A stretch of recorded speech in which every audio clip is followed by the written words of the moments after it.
Ou alors sinon les gens sont vraiment profondément débiles des deux côtés alors. Ah, au secours, on m'a volé la victoire, on m'a volé les élections. Une guerre civile, il y a eu 100 pecnos qui sont allés attaquer le Capitole, hein, il s'est rien passé de plus. Bonjour à tous. Bonjour.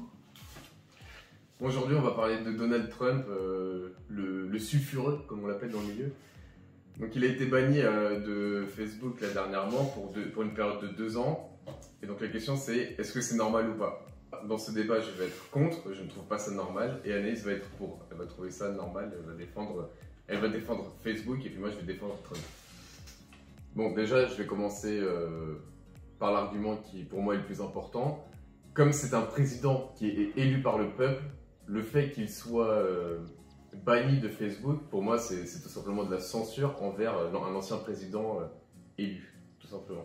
Et c'est pas normal de censurer un président, quoi, tout simplement. Dans une démocratie qui se respecte en tout cas. Avant cette censure, il y a eu des soucis. C'est-à-dire que le président Trump a gardé un certain pouvoir sur le peuple et réussissait, grâce aux réseaux sociaux, à rallier une partie de la communauté à sa cause et pouvait manipuler comme des marionnettes les plus naïfs de ses concitoyens.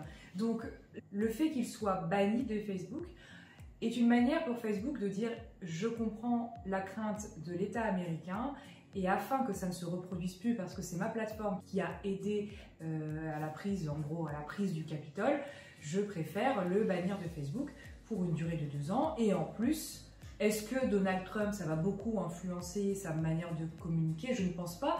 Et finalement, ça lui fait de la pub. Donc moi, je pense que le bannir, oui, parce qu'il y a des précédents. Non, tu dis Donald Trump, il a d'autres moyens de communiquer que Facebook, donc c'est vrai.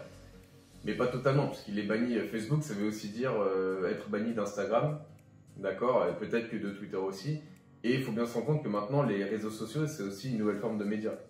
D'accord, donc finalement, se faire retirer le pouvoir qu'ont les réseaux sociaux sur la population, sans oublier qu'il y a 2 milliards de personnes quand même qui sont inscrites sur Facebook, c'est quand même retirer beaucoup de pouvoir de communication à quelqu'un qui, je le répète, a été élu. Mais jusqu'où peut aller justement la liberté d'expression? Et justement, c'est ce que je voulais dire. Alors déjà, c'est un peu contre la liberté d'expression, mais pour répondre à ta question donc, que tu poses en même temps, le président a le droit d'exprimer ses opinions s'il pense, parce que la prise du Capitole, alors en l'occurrence, à la prise du Capitole, il n'a pas dit attaquer le Capitole, c'est les gens qui ont interprété comme ils voulaient. Mais après, je veux dire, il a le droit de dire quand même ce qu'il pense. Tu vois, c'est pas parce qu'il émet une opinion qui va à l'encontre justement des élites que finalement il faut lui couper la parole. Oui, mais son opinion, elle a presque failli faire éclater une guerre civile. C'est ce qui s'est passé d'ailleurs. On a eu une guerre civile, il y a eu 100 pecnos qui sont allés attaquer le Capitole, hein. Il s'est rien passé de plus. Bah, il s'est rien passé de plus parce que justement on a mis le haut là sur cette communication et ces moyens justement d'attiser la haine, de crier ah au secours, on m'a volé la victoire, on m'a volé les élections, parce que bon voilà c'est un... Je pense que si jamais un simple tweet de Trump amène à une guerre civile, je pense que le problème il est plus profond que ça, il est plus profond que Trump qui a fait un tweet. Ou alors sinon les gens sont vraiment profondément débiles des deux côtés alors. Parce que je vois pas en quoi un tweet de Trump peut amener une guerre civile. Parce que ça veut dire qu'il y a des tensions qui sont réelles et que Trump les a mises à jour et qui finalement vont conduire à une guerre civile. Mais pas les tweets de Trump, oui, les tensions. Oui, mais est-ce que le rôle du chef de l'État, c'est pas justement, donc du nouveau chef de l'État, hein, de Joe Biden, c'est pas justement de calmer le jeu et d'éviter des tensions inutiles? Et puis si le chef de l'État a décidé de cacher certains conflits pour éviter que le peuple se soulève, c'est uniquement dans le but de garder le peuple en sécurité aussi. Non, mais peut-être qu'après, lui, il se rend compte que finalement, les tensions, elles sont tellement importantes que finalement, il faut les énoncer, il faut les dire pour pouvoir les traiter. Parce que tu as raison, il y a certains conflits qu'il faut taire pour pouvoir contrôler, mais peut-être qu'il y a certains conflits qui n'ont pas encore lieu, parce que je sais pas comment ça se passe aux États-Unis, mais je pense pas qu'il y ait encore de conflits, mais justement, peut-être que pour l'éviter, il faut dire qu'on va vers un conflit et que finalement, pour éviter ce conflit, il faut le dire quoi. Mais les réseaux sociaux, c'est privé, ça n'appartient pas à l'État, c'est pas la chaîne nationale. Donc si le directeur de ces réseaux considère que la présence de telle ou telle personne pose problème, il peut décider de fermer le compte. Et d'ailleurs, il y a des comptes qui sont fermés tous les jours sur les réseaux sociaux, des comptes qui ne respectent pas la politique du réseau. Donc je pense que c'est légitime si Mark Zuckerberg, donc j'imagine que c'est pas lui, hein, ça doit être son comité de direction, s'ils ont décidé de clore le compte de monsieur Donald Trump, c'est pas par hasard, c'est parce qu'il y avait des précédents, parce que Donald Trump en fait n'était plus chef de l'État, donc il n'était plus aussi intouchable qu'il était, que durant tout son mandat, en fait, ils auraient pu fermer son compte, mais il y avait certainement des pressions qui empêchaient de faire ça. On peut pas, en fait, on peut pas empêcher le chef de l'État de communiquer. Oui, mais justement, même pendant son mandat, il était bloqué pendant quelques semaines, il a été plusieurs fois. Bah voilà, donc ils sont fidèles à eux-mêmes. Donc moi, je pense que ce bannissement, il est légitime. Bon, déjà, tu dis que c'est une société privée et que du coup, ça n'appartient pas à l'État. Il faut savoir que toute société privée qui est créée dans un État appartient en quelque sorte à l'État. C'est par exemple cette maison, il est à moi, ça veut pas dire que s'il y a quelqu'un qui rentre et que je n'aime pas sa tête, j'ai le droit de le tuer ou de le taper ou quoi que ce soit. Ah non, il faut qu'il me fasse quelque chose et puis si jamais j'ai l'impression que je suis en danger, je me défends, il y a légitime défense. Mais si quelqu'un vient qui me vole et que je le tue, je serai en tort. Parce que moi j'aurais l'impression d'avoir raison, mais ce qui prévaut surtout, c'est la loi nationale. La loi nationale, la loi du pays, prévaut sur toutes les lois qu'on peut administrer de manière privée. Tu vas dans un magasin, pourquoi le vigile n'aura pas le droit de t'attaquer physiquement si tu veux quelque chose? Bah parce que les représentants de la loi ne sont pas là. C'est si la police qui est là qui a le droit d'intervenir. Ouais, mais Et aux États-Unis, bon, aux États-Unis, c'est pas exactement la même chose. Ils ont plus le droit d'intervenir qu'ici, qu'en France. Mais c'est le même état d'esprit. Les vigiles, ils ont le droit d'intervenir, mais parce que l'État leur a donné ce pouvoir. L'État, en fait, c'est lui qui a le pouvoir, la légitimité de la violence physique, mais aussi psychologique, parce que pour moi, ça, c'est une violence psychologique aussi. Mais... Le fait de rayer quelqu'un sur les réseaux sociaux, avec l'importance qu'ont les réseaux sociaux sur notre vie.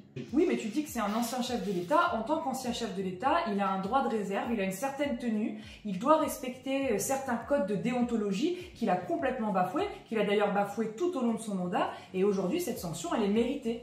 Parce que justement, il se permet de dire des choses, il s'en est toujours permis, et la seule personne qui pouvait le punir, bah, c'est le chef de l'État, et c'était lui. Et maintenant que ça a changé, que les clés sont dans les mains de quelqu'un d'autre, et bien cette personne a décidé de le faire taire. Donc ça veut dire quoi? Ça veut dire qu'il y a des entreprises privées qui sont plus puissantes que la nation, que l'État. Et ça pour moi c'est pas normal. C'est pas une question de puissance de l'entreprise. L'entreprise privée, elle a un pouvoir au sein de son entreprise. Au sein de son entreprise, c'est d'ouvrir ou de fermer les portes. L'État a une emprise sur toutes les entreprises qui sont fondées sur son sol. Et c'est normal. Ça veut dire quoi? Ça veut dire aujourd'hui je peux faire une société privée où je décide de tuer tous les chiens et puis je dis ouais c'est mon entreprise privée donc je fais ce que je veux. Bah non, c'est l'État qui met des lois et puis ces lois prévalent sur ce que pense ou ce que dicte une société privée.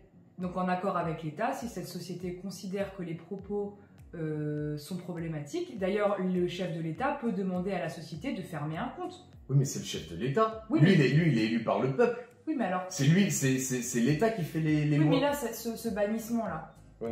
il a été demandé par l'État. Non, ce bannissement, il n'a pas été demandé par l'État, c'est Facebook qui a décidé. On peut aussi imaginer que c'est l'État qui a demandé ça, qui a fait pression sur Facebook pour lui demander de partir. Donc Trump, même quand il était au pouvoir, finalement, il n'avait pas de pouvoir. Il a été élu par le peuple, je trouve que c'est encore pire alors. Parce que ça veut dire que le mec était élu... Non, mais je te parle pas au pouvoir, moi je te parle là, il est... Mais même maintenant, ça veut dire, même maintenant, le mec, c'est un ancien président, il était quand même au pouvoir, et puis ça veut dire que on a le droit d'effacer un président comme ça, quoi. Il a déjà été bloqué, il était chef de l'État, peut-être qu'il y a eu une retenue de la part de la société en disant bon, on le bloque certainement parce qu'il ne respecte pas la politique et les codes qu'il a, parce qu'on signe un contrat, on accepte les conditions particulières quand on accepte d'être sur Facebook. Il ne les respecte pas, on les change, on le bloque, on le redébloque, on le bloque, on le redébloque, et puis maintenant il n'est plus président de la République. Qu'est-ce qui nous empêche de le bannir? Il y a eu plusieurs fois où on l'a bloqué, c'est de pire en pire.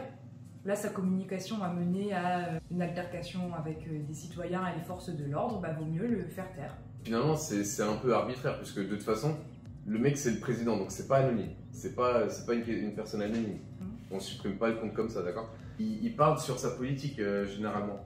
Ce qu'il veut faire, ce qu'il ne veut pas faire. Donc ça veut dire que Facebook prend ouvertement parti, et si ça lui plaît, ce que Trump dit, ça va, et si ça lui plaît pas, ça veut dire il est banni. Je sais pas, moi je pense que quand on a une influence comme ça, on a un droit, on a un devoir de réserve. un devoir de discrétion, une tenue en fait à avoir et qui ne le respecte pas, et que ce soit d'un point de vue Mais non, mais peut-être qu'il a eu ce devoir de discrétion. Il n'a sûrement pas dit tous les secrets d'État. C'est pas parce qu'il a dit quelque chose et que nous ça nous paraît aberrant qu'il dit tout. Donc j'ai l'impression qu'en fait ça contribue à une propagande anti-Trump, parce qu'il y a beaucoup de réseaux sociaux qui ont banni Trump. Donc il y a toute une liste, hein. Il y a Facebook et par conséquent Instagram, puisque les deux sont la même entreprise. Il y a sûrement Twitter, j'ai pas regardé, mais Twitter soit l'a banni, soit va le bannir, c'est sûr. Et d'autres. Donc finalement c'est une volonté, une propagande anti-Trump, une volonté de nuire à la personne parce qu'on n'aime pas ses idées politiques. Alors que normalement les réseaux sociaux n'ont pas à prendre parti politiquement ou à inciter les gens à voter pour tel candidat ou tel candidat. Le débat reste entier parce qu'en fait, il a été supprimé, donc la personne qui a eu gain de cause, c'est Facebook. Mais en attendant, est-ce qu'elle a le droit? Est-ce que c'est légitime de faire ça? Voilà. Ouais, bien sûr, est-ce que ça nuit à la liberté d'expression finalement ou pas? Qui doit avoir le dernier mot en fait? C'est ça la question. Est-ce un ancien président élu par le peuple ou une société privée avec 2 milliards de personnes? Parce que finalement, Facebook, ça reste une société privée, mais avec 2 milliards de personnes qui sont inscrites dessus, est-ce qu'on peut considérer toujours que c'est privé?